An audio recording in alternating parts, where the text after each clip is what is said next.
If you haven't heard about Anchor by Spotify, it's the easiest way to make a podcast with everything you need all in one place.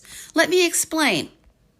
Anchor has tools that allow you to record and edit your podcast right from your phone or computer. When hosting on Anchor, you can distribute your podcast on listening platforms like Spotify, Apple Podcasts, and more. It's everything you need to make a podcast in one place. And best of all, Anchor is totally free. Download the Anchor app or go to anchor.fm to get started. That's Anchor, ANCHOR, and get your podcast started today.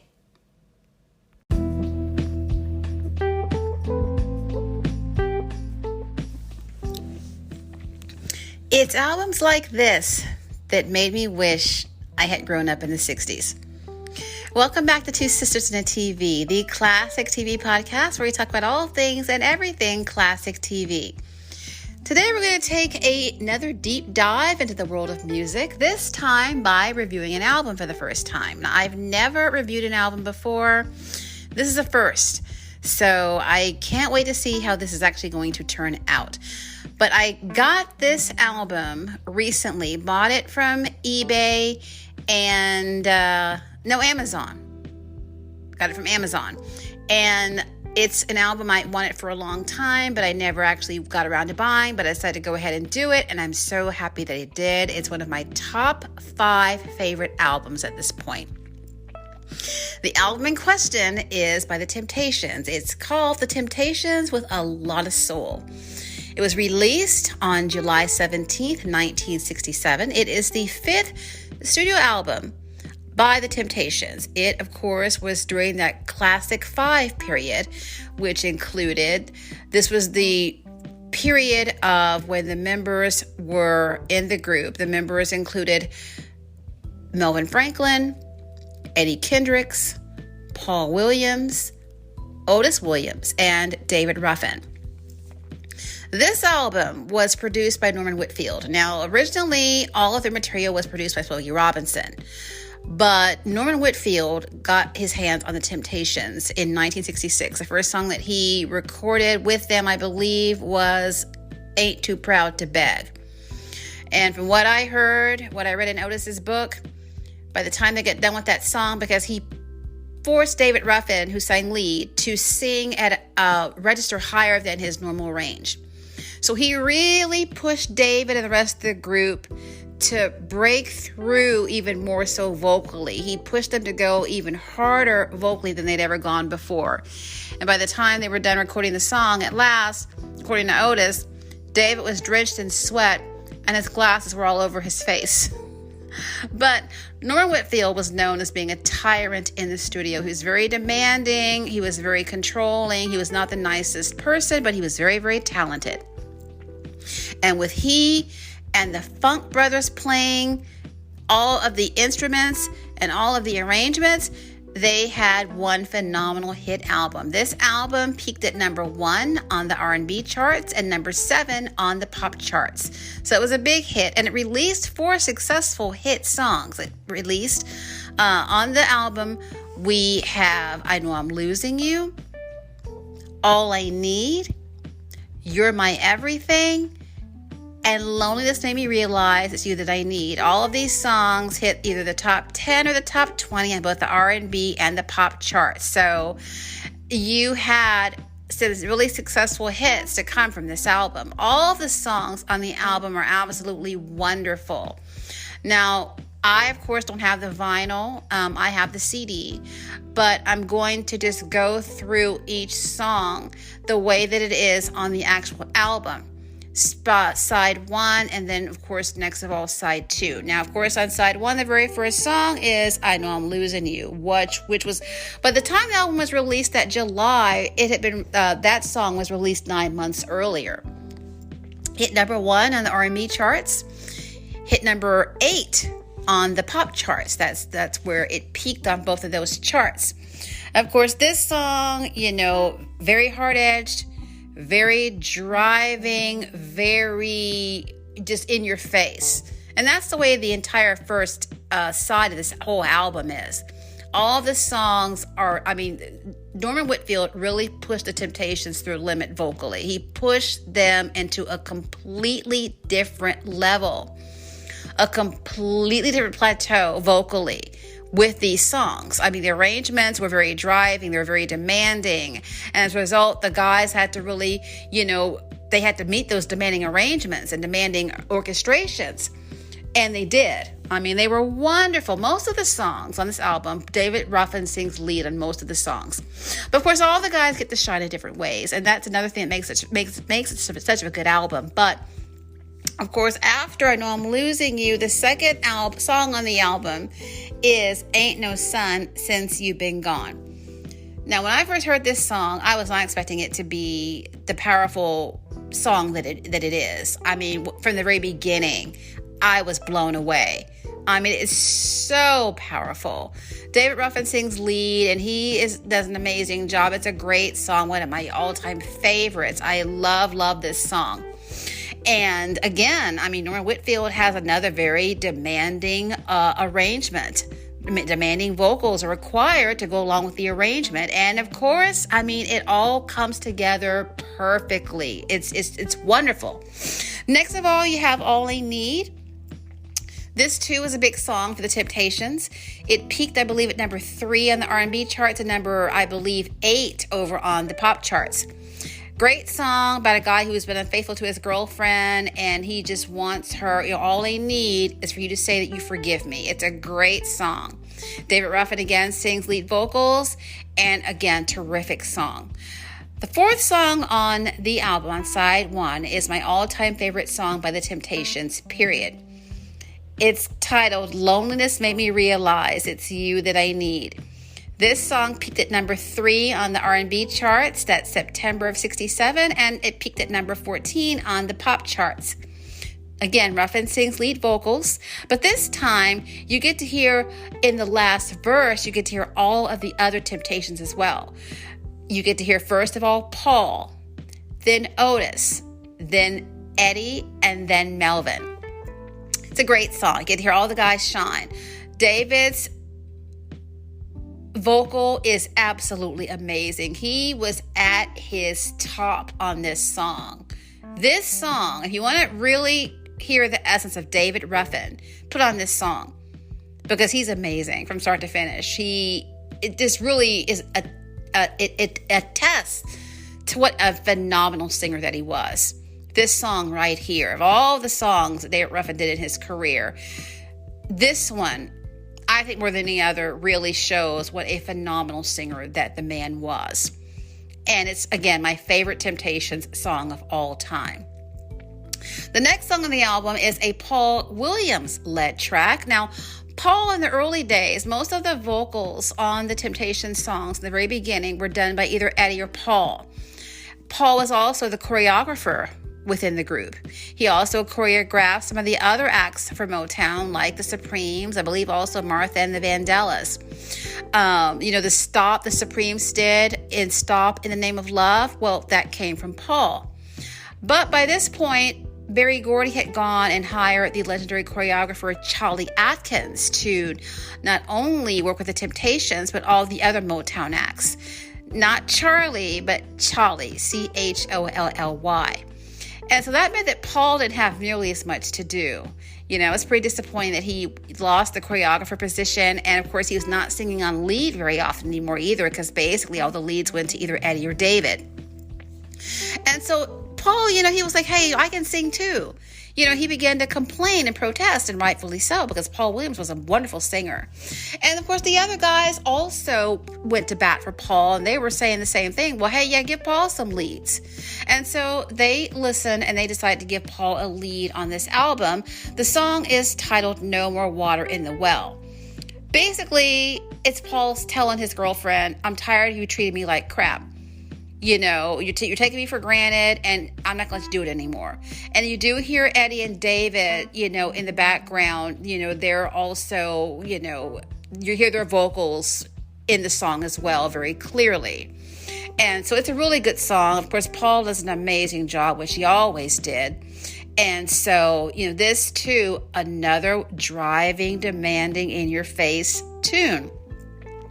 Now, the last song on side one is called Save My Love for a Rainy Day. This comes from Eddie Kendricks. He sings lead.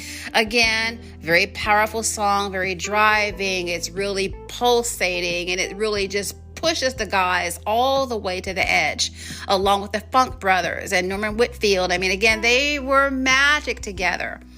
If you think about 60s music, between the Funk Brothers and the Wrecking Crew, that's why there's so much great music from that decade. Because those two collections of musicians, they really defined the sound of the 60s.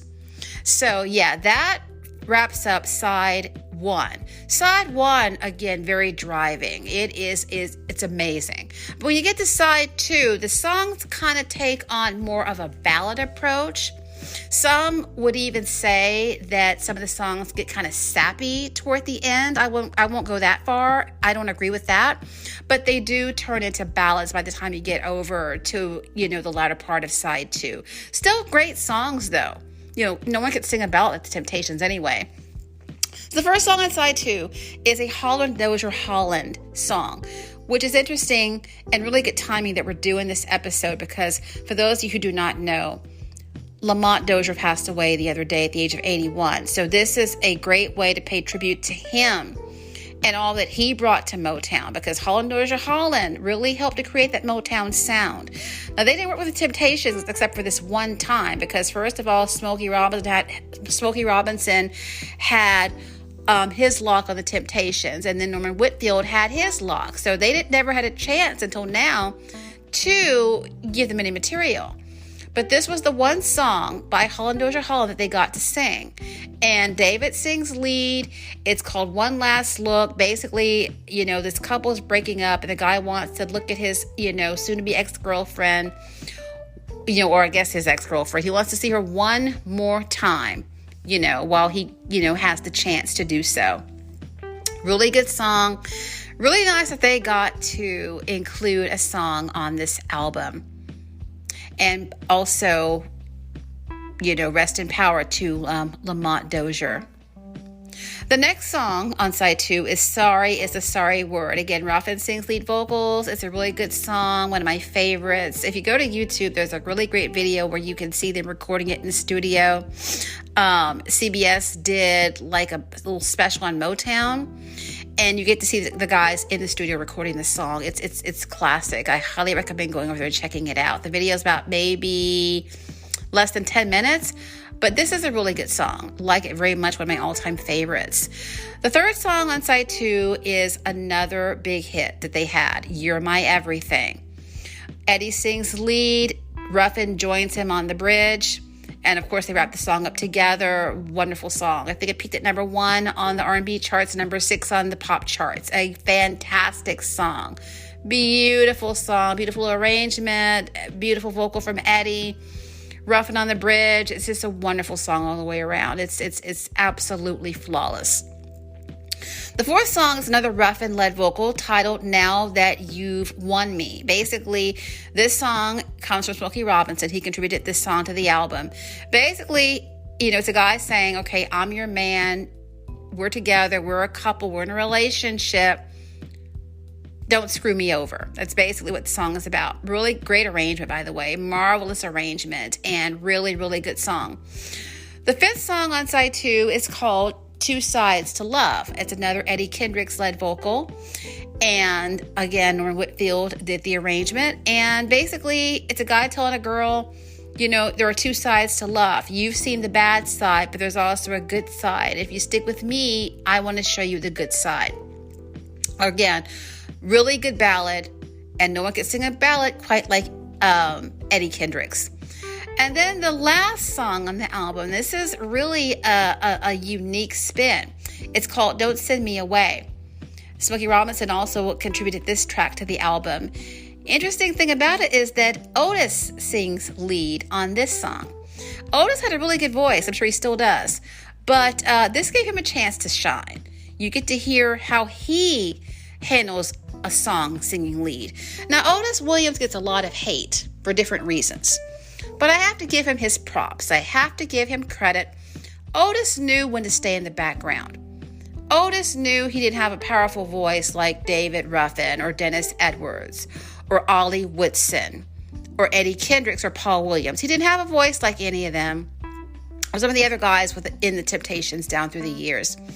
He didn't have the stage presence that they had either. He didn't have the stage presence of Melvin Franklin or Ron Tyson, but he knew to stay in the background.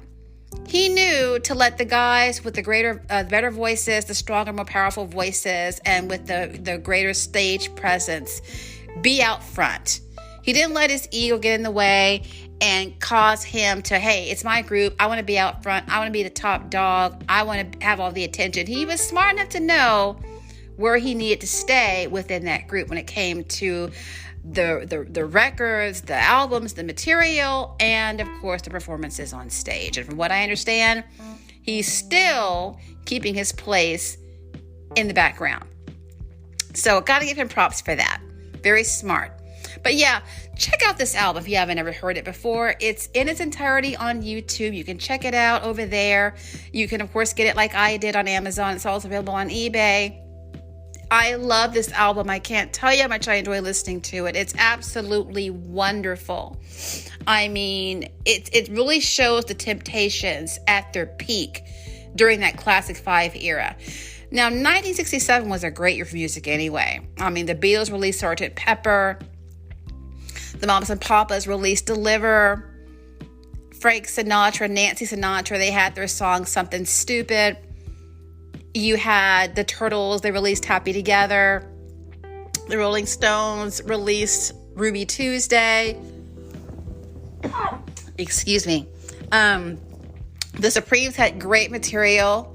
Elvis released a gospel album, very successful. The Four Tops released 7 Rooms of Gloom. Back to the Supremes, they released The Happening, Reflections, In and Out of Love. You had this song Ode to Billy Joe by, I believe her name was Bobby Gentry. Great song. Also released in the summer of 1967, I believe. Speaking of 67, in that summer, The Doors, Light My Fire came out around that time. So you had a lot of great music. The Beach Boys released Wild Honey. And then, of course, years and years later, Smile was released, which also was recorded in 1967 and late 66. So it was a great time for music at the Monterey Pop Festival that summer. So this album by The Temptations was definitely a part of all of the great music that came out that year. It definitely was a huge part of it. And, I love 60s music. I have a very special affection for it. It makes me melt, literally, at times. I love music from the 1960s. It's wonderful. Now, I loved growing up in the 70s and 80s. I loved my era. I love everything from those 2 decades. But when it comes to music, I think the 60s has something really special. I think the 60s has music that no other decade can top. Not even the 70s or the 80s, the 90s, the present day. I think the 60s just really has had something special. And I'm so happy that people like us who were not here yet at the time get to still enjoy all of this marvelous music today. It's such of a gift and such a blessing, and I couldn't be happier about it. So yes, this album, again, it is titled The Temptations with a Lot of Soul, released on July 17th, 1967. Check it out. I think you would really, really like it. And that's going to wrap up this episode of Two Sisters in a TV. Thank you so much for listening. Thank you for your time and your attention and all of your support. We'll be back with a brand new episode in about a week. And until that time, we'll see you all then.